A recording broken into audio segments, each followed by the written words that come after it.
What happens to a military ship when it's decommissioned? Decommissioning a warship isn't just parking it in a dock and chucking away the keys. No, sir, it's a solemn ceremony steeped in tradition.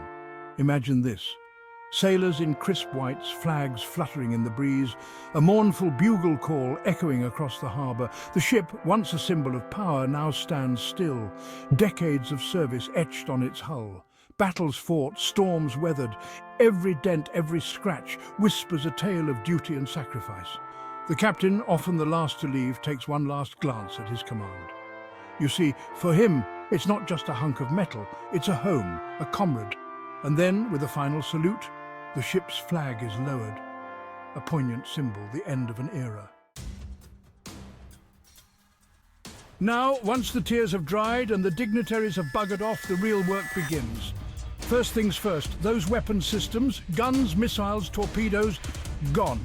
Nobody wants those falling into the wrong hands, do they? Next, it's time to gut the beast. We're talking miles of copper wiring, tons of steel and valuable electronics. It's like stripping down a supersized seafaring Christmas present. Engines, generators, even the toilets, everything that can be salvaged is removed. It's a meticulous process, almost surgical, and what's left? A hollowed-out shell, a ghost of its former self. A bit sad, really, but hey, that's progress for you. The fateful decision. Now, here comes the tricky bit. What to do with this metal carcass? This once proud vessel that sailed the high seas, now reduced to a rusting hulk. It's a question that weighs heavily on the minds of naval officers and policymakers alike. Well, there are a few options, each with its own pros and cons. Option 1, scrap it. This is the most straightforward approach. Melt it down and turn it into razor blades, washing machines, who knows? The metal can be recycled and repurposed, giving it a new lease on life in a completely different form. It's practical and efficient. Practical, yes, but a bit undignified, wouldn't you say? Option 2, artificial reef. This is a more creative solution. Sink the old girl and let the barnacles have at it. Over time, the ship becomes a thriving underwater ecosystem, providing a habitat for marine life. Creates a haven for marine life, boosts tourism. 2 birds, 1 ship. Divers and marine biologists love these underwater attractions, and they can become popular tourist destinations. Option 3, sell it off. This is a more financially motivated choice. Some countries can't afford shiny new warships, so they're quite happy to take our hand-me-downs.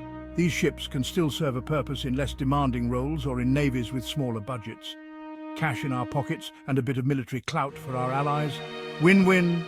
Option 4, museum. This is a more sentimental choice. Park it in a harbour, slap on a lick of paint and charge tourists to gawk at it. It preserves the ship's history and allows future generations to learn about its past. Keeps the history alive, but can be a bit of a money pit, frankly. Maintenance and upkeep can be expensive, and not all museum ships are financially successful.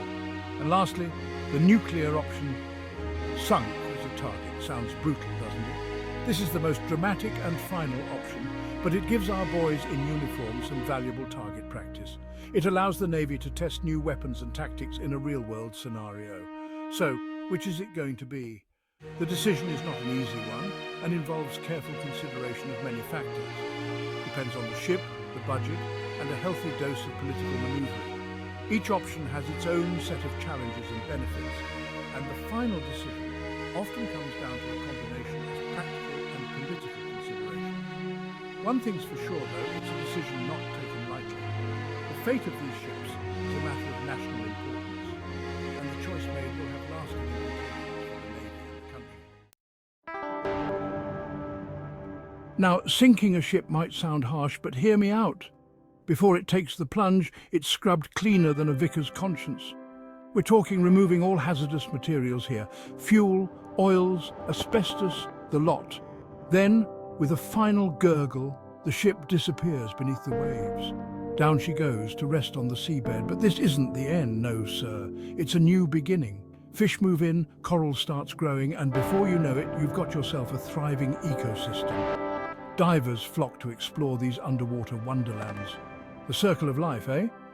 It's a fitting end, some might say. A warship, once a tool of destruction, reborn as a haven for life. Poetic, isn't it? Section 5. Museum Pieces, Guardians of History. Now, some ships, the lucky ones, escape the scrapyard and get a second life as museum pieces. These grand old dames, they've seen it all, and their stories deserve to be told. Imagine stepping aboard one of these behemoths, walking the decks where heroes walked, exploring the cramped quarters where sailors lived and fought. It's like taking a step back in time. You can practically hear the roar of the engines, the shouts of the crew, the thunder of the guns. It's a visceral experience, a reminder of the sacrifices made by those who served. Museums are more than just tourist traps, you see. They're living memorials, preserving the legacy of these magnificent machines and the brave souls who sailed them. Section 6. Allies ahoy, passing the torch. Right, now let's talk about selling these ships off. Some folks might scoff, say it's flogging off our heritage. But listen, some navies, they're a bit like cash-strapped motorists. Can't afford a brand new Aston Martin, but a second-hand Jag. Now you're talking. Selling a warship strengthens ties with allies, sends a message to the bad guys. Plus, it's a darn sight cheaper than building a new one from scratch. Saves the taxpayer a few quid, doesn't it? And let's not forget these ships, they've still got some life in them. They might not be top of the line anymore, but they can still patrol waters, provide humanitarian aid, show the flag. It's about giving them a new purpose, a new lease on life. On Section 7. Mothballed Might, the Sleeping Giants. Now picture this, a vast expanse of grey hulls stretching into the distance. An eerie silence hangs in the air, broken only by the cry of gulls. This is no ordinary shipyard, my friends. This is a graveyard of giants. These are the reserve fleet ships deemed too valuable to scrap but not needed for active duty. They sit here, cocooned in plastic wrap, like enormous steel insects waiting to be reanimated. It's a costly business, keeping these behemoths in a state of suspended animation. But you never know when you might need a battleship or two, do you? It's a strategic reserve, a reminder that power, even when dormant, commands respect.